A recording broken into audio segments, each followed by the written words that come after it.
Assalamualaikum warahmatullahi wabarakatuh. Halo gengs, kembali lagi di channel Mopi Film. Kali ini kita akan membahas sebuah film. Film ini menceritakan seorang perempuan yang menderita tunarungu wicara atau tidak bisa bicara dan mendengar sejak remaja, yang berprofesi sebagai seorang penulis cerita horor. Mana wanita ini untuk menuntaskan proyek novelnya, ia memutuskan untuk mengasingkan diri di sebuah kabin di dalam hutan. Siapa sangka keputusan ini membawa dia pada bahaya yang tidak pernah diduga sebelumnya. Bagaimana kelanjutannya? Mari kita masuk ke alur cerita. Tapi sebelum itu, yang belum subscribe channel ini silahkan di subscribe dulu. Atau bagi yang baru ketemu sama channel kita, jangan lupa untuk di subscribe ya. Oh ya, silakan komen di kolom komentar. Insya Allah 10 komentar termupi akan kami tampilkan di kotak pos 10 Mopi Film di penghujung film ini. Let's go, mari kita masuk ke alur ceritanya. Film dimulai dengan seorang wanita yang bernama Medi Sonyung sedang memasak. Medi kehilangan kemampuan untuk mendengar dan berbicara sejak ia berusia 13 tahun. Karena penyakit meningitis bakterial. Setelah dewasa, Medi menjadi seorang penulis cerita horor dan memutuskan untuk tinggal di sebuah kabin di tengah hutan untuk menyelesaikan novel yang sedang ia kerjakan. Walaupun kabin tempat tinggalnya sepi, namun hidup Medi baik-baik saja. Suatu hari, tetangganya yang bernama Sarah Green mendatangi rumah Medi untuk mengembalikan buku yang telah ia pinjam. Sarah merupakan salah satu penggemar tulisan-tulisan karya Medi. Medi dan Sarah kemudian berbincang sangat seru hingga tak terasa hari telah beranjak petang. Akhirnya Sarah berpamitan untuk pulang. Setelah melihat Sarah berjalan menjauhi kabinnya, Medi pun segera masuk ke dalam rumah. Medi berniat untuk menyelesaikan tulisannya, namun ia tak kunjung mendapatkan ide dan kebingungan dengan ending ceritanya. Lalu ia memutuskan untuk pergi ke dapur dan membersihkan piring-piring kotor. Beberapa saat kemudian, tanpa diketahui oleh Medi, Sarah tiba-tiba mendatangi kembali rumah Medi dengan panik. Sarah berusaha meminta bantuan dengan cara mengetuk-ngetuk pintu, namun Medi tidak dapat mendengar. Sarah terus berteriak memanggil nama Medi hingga sebuah anak panah tertancap di punggungnya. Lama, seorang pria yang menggunakan topeng datang menghampiri Sarah dan dengan segera menusuk-nusuk Sarah hingga tewas.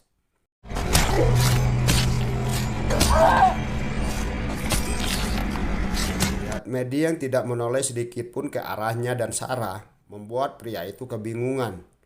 Lantas ia mencoba mengetuk pintu kaca rumah Medi. Mengetahui jika Medi tidak bisa mendengar, pria itu akhirnya mengincar Medi untuk menjadi korban selanjutnya.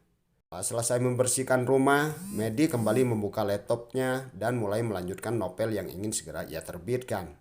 Medi berharap bisa menyelesaikan ending cerita novelnya dengan cepat. Saat sedang konsentrasi terhadap tulisannya, Medi tak menyadari jika pria bertopeng itu diam-diam memasuki rumahnya dan berjalan ke arah Medi. Namun, Medi tak merespon dan tampak santai. Ia sama sekali tidak menyadari ada orang asing yang telah masuk ke dalam rumah dan kini ada di belakangnya dan akan membunuh Medi. Beberapa saat kemudian, Medi mendapat panggilan video call dari temannya. Hal itu membuat pria bertopeng yang semula ada di belakang Medi segera berpindah tempat. Pria bertopeng itu mengambil ponsel milik Medi.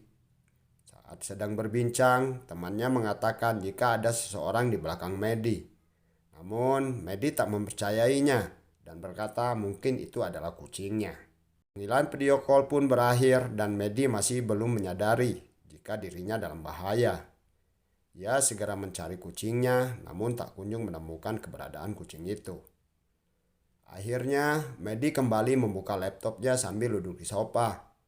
Tak lama sebuah pesan masuk ke dalam laptopnya. Pesan tersebut berasal dari nomor handphone miliknya sendiri. Saat dibuka, Medi kaget karena pesan itu berisi foto dirinya beberapa saat yang lalu. Kan foto saat dirinya duduk di sofa juga dikirimkan oleh pria itu. Rasa ada yang janggal, Medi melihat ke arah pintu rumahnya yang ternyata sudah dalam posisi terbuka. Medi segera beranjak dan berjalan ke arah pintu.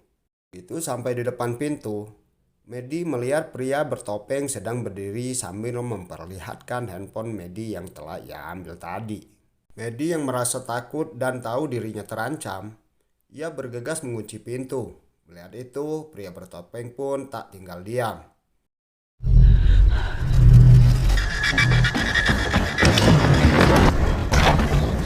Medi dengan sigap mengunci setiap pintu agar pria bertopeng itu tak dapat memasuki rumahnya.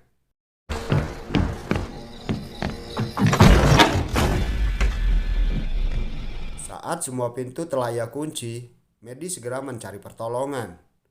Ia segera menelpon 911, namun belum sempat panggilan tersambung. Pria bertopeng itu dengan cepat mematikan listriknya, sehingga jaringan wifi-nya ikut mati. Melihat keadaan ini, Medi merasa nyawanya sedang terancam. Pria bertopeng itu tak berhenti dengan memutus jaringan internet. Tetapi dia juga menusuk ban mobil Medi yang terparkir di luar rumah, agar Medi tak dapat melarikan diri. Dalam keadaan ketakutan dan bingung, Medi kemudian mencoba untuk berkomunikasi dengan pria bertopeng. Ia menuliskan suatu kalimat. "Siapakah dirimu? Dan bolehkah aku melihat wajahmu? Pacarku akan segera mendatangi rumah." Ia segera duduk di tangga dan menyalakan senter, lalu segera mengarahkan senter tersebut ke tulisan yang ia buat di kaca pintu rumahnya. Melihat tulisan Medi, pria tersebut membuka topengnya dan memperlihatkan wajahnya sambil melihat ke arah Medi. Itu berkata jika ia bisa membunuh Medi kapanpun. Setelahnya, pria itu langsung pergi. Medi segera membawa pisau dan palu. Kemudian, ia segera memasuki kamarnya dengan perasaan was-was. Sampainya di dalam kamar, Medi segera menutup pintu dan menghalangi dengan menggunakan sebuah meja. Lupa, ia juga menutup jendela di kamarnya dengan tirai. Lalu Medi duduk di samping jendela sambil meratapi nasibnya. Beberapa saat kemudian, ia melihat sebuah bayangan yang mendekati ke arahnya. Dan tak lama dari situ, ia melihat bayangan tangan yang mengetuk jendela tersebut. Dan betapa kagetnya Medi saat ia melihat mayat Sarah yang berlumuran darah. Dan ternyata yang mengetuk jendelanya adalah tangan Sarah yang digerakkan oleh penjahat itu. Medi ketakutan luar biasa. Ia segera keluar dari kamarnya dan menangis.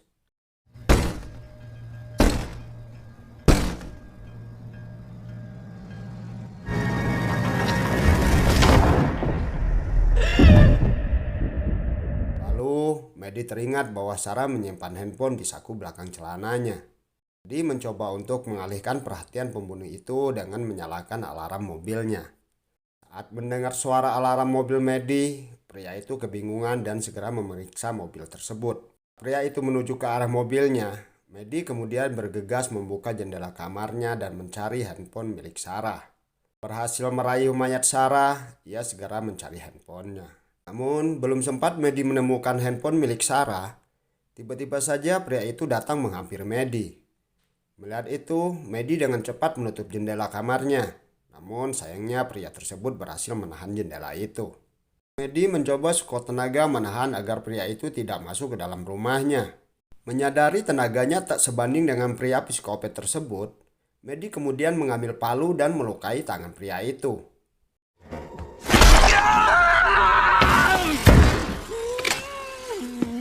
Sang psikopat langsung merobek baju milik Sarah menggunakan pisau. Lalu segera membalut potongan baju tersebut ke tangannya yang terluka. Setelah selesai, pria itu juga menunjukkan handphone milik Sarah ke Medi. Mengetahui hal itu, Medi segera keluar dari kamarnya. Lalu ia memikirkan rencana lain untuk mengecoh pria itu. Lalu Medi pun menaiki lantai atas rumahnya dan segera melihat pergerakan pria psikopat tersebut.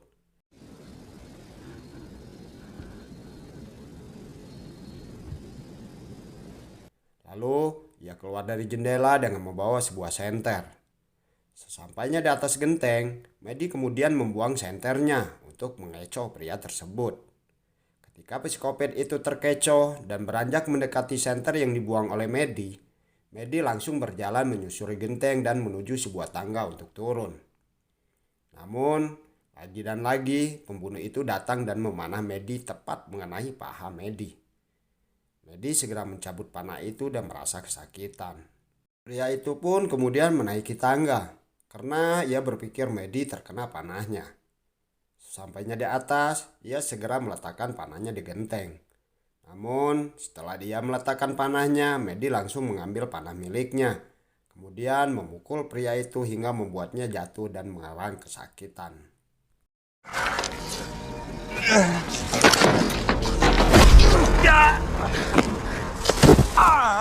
Pria tersebut kemudian mencoba kembali menaiki tangga untuk menangkap Medi. Medi yang melihat pria itu akan menaiki tangga, ia segera berjalan menyusuri genteng untuk kembali masuk ke dalam jendela kamarnya. Ia pun berhasil masuk ke dalam kamar dan segera menutup jendelanya.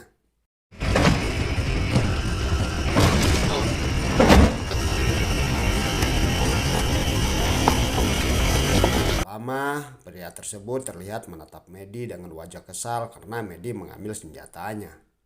Meskipun kakinya sakit dan kesusahan untuk berjalan, Medi berusaha mengobati lukanya. Ia segera membuka celananya dan menyiramnya dengan alkohol. Setelah selesai, ia segera memakai kembali celananya, lalu mengikatnya menggunakan kain.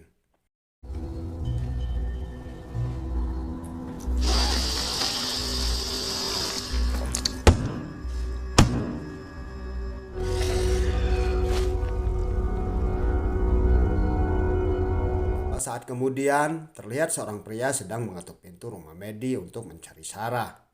Pria itu bernama John. Dia adalah pacar Sarah. Saat ia tengah memanggil-manggil nama Sarah, tak sengaja ia melihat sebuah tulisan di kaca pintu rumah Medi. Seketika, ia merasa telah terjadi sesuatu di rumah ini. Ia pun dengan segera membuka handphonenya untuk menghubungi polisi. Namun, sebelum ia berhasil, tiba-tiba saja ia didatangi oleh seorang pria yang mengaku sebagai polisi. Psikopat itu berkata pada John, jika ia baru saja diserang oleh seseorang yang ada di dalam rumah Medi. Dan dia juga berkata, kalau orang itu telah mengambil pistol serta radio miliknya. Lalu pria psikopat itu meminjam handphone milik John dengan alasan jika ia akan menelpon polisi lain untuk segera mendatangi rumah Medi.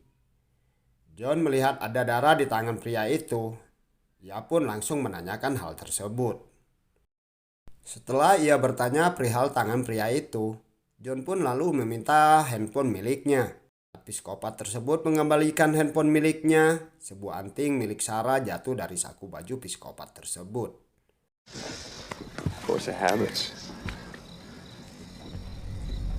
Lihat itu, John merasa curiga. Ditambah, psikopat itu sebelumnya mengatakan jika Medi menelpon polisi. Padahal, Medi tak dapat berbicara. John berkata jika Medi selalu menyimpan kunci cadangan rumahnya di sebuah pot. Lalu John mengambil sebuah batu yang ia sembunyikan di belakang tubuhnya.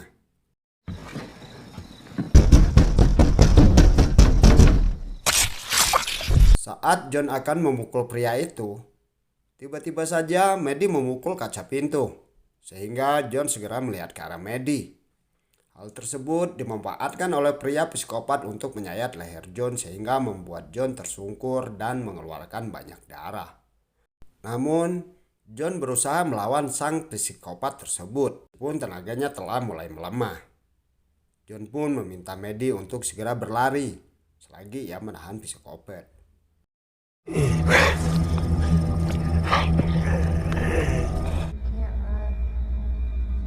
You can't outrun him on that leg. I can't outrun him. Saat Medi hendak kabur, tiba-tiba saja ia berpikir, jika ia lari maka nyawanya dalam bahaya.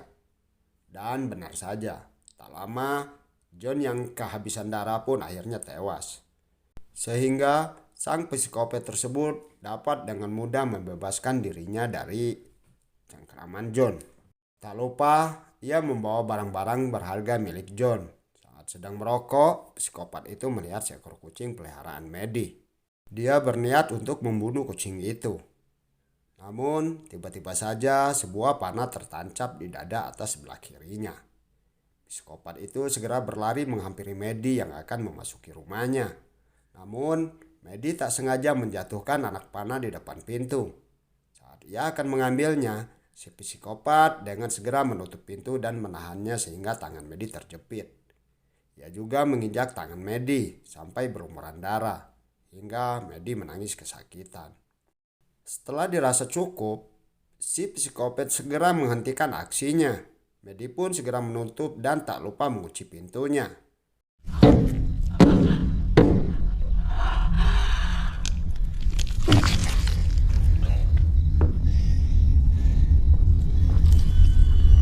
Medi yang merasa sangat muak dan marah pun menantang psikopat itu untuk masuk dan membunuhnya. Setelah menantang si psikopat, Medi segera mengambil laptopnya dan segera menuliskan ciri-ciri psikopat itu untuk berjaga-jaga jika ia tak selamat. Sementara itu, sang psikopat cara terus-menerus melempari pintu kaca Medi. Namun, kaca tersebut tak kunjung pecah karena pintu kaca tersebut terbuat dari kaca anti peluru. Setelah membuat pesan untuk orang tuanya, Medi segera memasuki kamar mandi dan menunggu psikopat masuk. Ia memandangi pintu kamar mandinya dengan pandangan yang perlahan memudar, disebabkan telah kehilangan banyak darah. Setelah beberapa saat menunggu, ternyata psikopat itu tidak masuk melalui pintu, tapi ia masuk melalui atap rumah Medi. Karena Medi tak dapat mendengar, jadi ia tak mengetahui jika si psikopat sudah ada di belakangnya. Saat psikopat itu berbicara, darahnya terkena leher Medi sehingga Medi dapat mengetahui jika si psikopat ada di belakangnya.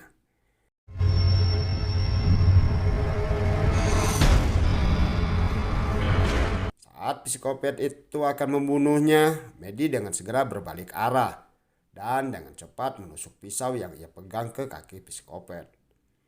Kemudian Medi segera keluar dengan keadaan yang semakin melemah. Si psikopat pun menghampiri Medi yang sedang duduk tersandar. Namun tiba-tiba saja Medi menyemprotkan cairan ke mata si psikopat sehingga psikopat itu teriak kesakitan. Mengetahui jika sang psikopat sedang tak berdaya, ia segera mengambil sebuah alarm kebakaran dan segera menyalakannya hingga psikopat itu menjatuhkan pisaunya. Saat Medi berusaha mengambil pisaunya, sang psikopat dengan cepat memukul Medi dan mencekik lehernya. Medi yang sedang sekarat mengingat kebersamaannya bersama orang tuanya dan mengingat masa-masa saat ia kecil dulu. Medi kemudian meraih sebuah alat pembuka penutup botol yang terbuat dari besi yang berada di sampingnya. Ia lalu menusuk benda tersebut ke leher sang psikopat sehingga mengeluarkan banyak darah dan membuatnya tewas dan terjatuh di atas tubuh Medi.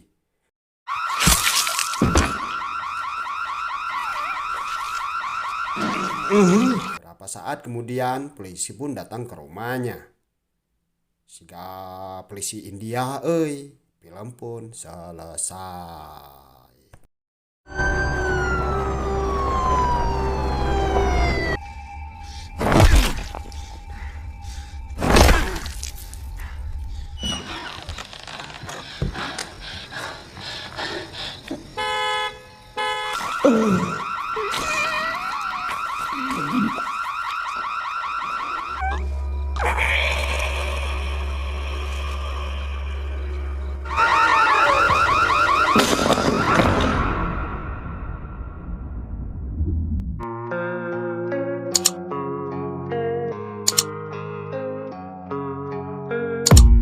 I don't really know what comes next. I'm just doing my best, even though I'm so stressed out. Everything just feels like a test that I fail, so depressed when I can't seem to get out. But something deep inside won't let me quit. I swear that I'm inspired by all this shit. Tell me that I can and I won't. That's what guides me the most. Your lies, I'll do what I want.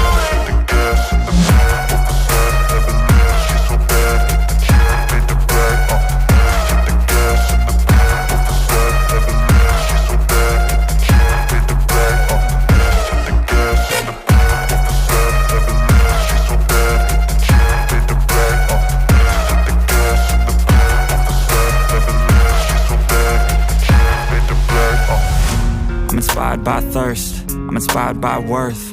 I desire your worst, so you can just hide while I work.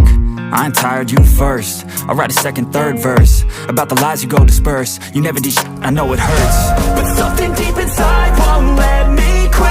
I swear that I'm inspired by all this shit. Tell me that I can and I won't. That's what guides me the most. Your lies, I'll do what I want.